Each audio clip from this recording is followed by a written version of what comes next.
हरे कृष्णा कृष्णा कृष्णा हरे हरे, हरे राम राम राम हरे हरे। रामचरितमानस का एक छोटा सा प्रसंग है। इस वीडियो के माध्यम से हम आप लोगों को समक्ष, आप लोगों के सामने में रखना चाहता हूँ। राम का चरित्र और राम जी का त्याग का ये प्रतीक है रामचरितमानस। रामचरितमानस सिर्फ भोग का विषय नहीं है, रामचरितमानस त्याग का प्रतीक है। इससे हम लोग को सीखना चाहिए कि हमारा मनुष्य का जीवन मिला है, इसे क्या करना चाहिए। तो एक छोटा सा दृष्टांत है, आप लोगों के सामने हम रख रहे हैं। अगर वीडियो अच्छा लगेगा तो आप लोग ज़रूर इसको पूरा वीडियो सुनिए और शेयर भी कर सकते हैं कि दूसरे को लाभ मिले। तो एक बार शत्रुघ्न जी की पत्नी छत पर आधी रात को अकेली टहल रही थी।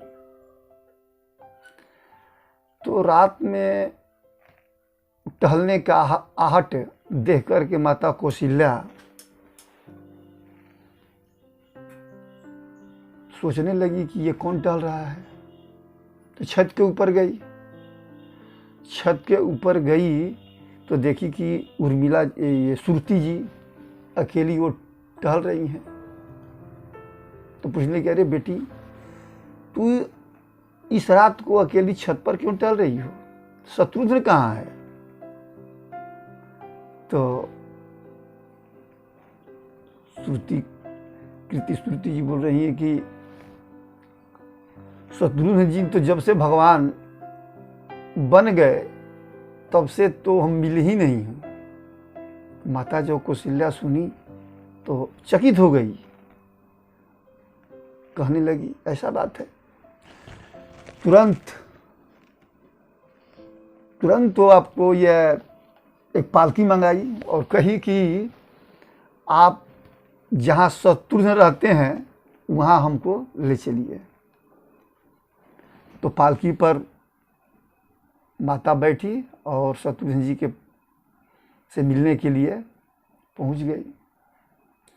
तो शत्रुघ्न जी अयोध्या जी के मेन गेट था, उसके अंदर एक पत्थर पर लेटे हुए थे। माता कौशल्या जब देखी कि शत्रुघ्न तुम्हारा ऐसा स्थिति, ऐसा क्यों? तो शत्रुघ्न जी बोले कि माता, आप हमको ही बुला लेती, आपको यहाँ आने का जरूरत नहीं था। तो पूछने लगी माता कि तू यहाँ क्यों पड़ा है?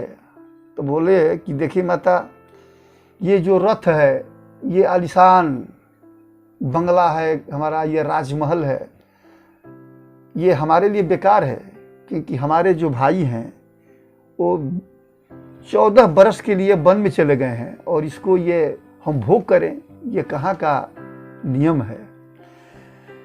कहें कि देखिए मेरा बड़े भाई 14 बरस वन में गए, साथ में माता सीता जी गई, और फिर जो छोटे भाई हैं, राम जी का छोटे भाई लक्ष्मण जी, वो भी गए साथ में उनकी सेवा करने के लिए। भरत जी नंदीग्राम में गए, त्याग का प्रतिमूर्ति है भरत जी महाराज। तो ये सभी भाई हमारे त्याग के लिए अपना ये कर्म कर रहे हैं, कार्य कर रहे, त्याग रूपी कार्य कर रहे हैं। और हम, ये आपका रथ, ये आपका महल, ये हमारे लिए व्यर्थ है माता। तो इतना जब बात सुनी कौशल्या माता तो आंख से उनके आंसू बहने लगे। तो इस प्रसंग से हम लोग का ये सीखना चाहिए कि अपने जीवन में, यानी मनुष्य के जीवन में जो मिली है वो त्याग करने के लिए मिली है। जो व्यक्ति त्याग नहीं करता उसको कोई चीज़ प्राप्त होने वाला है नहीं, लेकिन जो त्यागता है उसके पीछे सब भागते हैं। और जो व्यक्ति किसी चीज को पकड़ना चाहता है वो उससे दूर भागता है। जैसे कि मैं एक उदाहरण देता हूँ, त्याग का परिभाषा स्वयं प्रभुपाद जी हमारे हैं, जो कि अपने गृहस्थ जीवन में धन कमाने के लिए बहुत से कोशिश की है, लेकिन जहाँ भी अपना बिजनेस शुरू करते तो वहाँ फला हो जाता था। ये भगवान की इच्छा थी।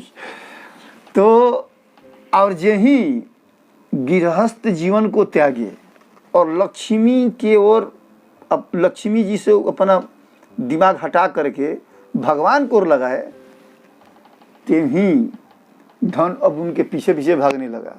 आज प्रभुपाद जी का देखिए, अगर संपत्ति के आकलन किया जाए तो अरबों में है। तो इसलिए व्यक्ति को त्यागी होना चाहिए।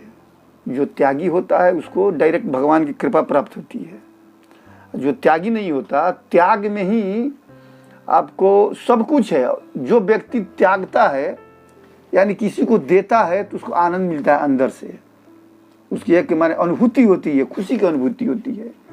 तो इसलिए हम सबको अगर मनुष्य का जीवन मिला है तो राम के चरित्र से सीखना चाहिए कि हमारा रामचरितमानस एक त्याग और सेवा भाव रखने वाला ग्रंथ है, और ये आदर्श जीवन जीने के लिए, जीवन जीने के शिक्षा भी प्राप्त कराता है हमारे रामचरितमानस। इसलिए राम का जीवन आदर्श है और उसी तरह राम जैसा ही आदर्श बनने का कोशिश करना चाहिए। हरे कृष्णा कृष्णा कृष्णा हरे हरे, हरे राम राम राम हरे हरे।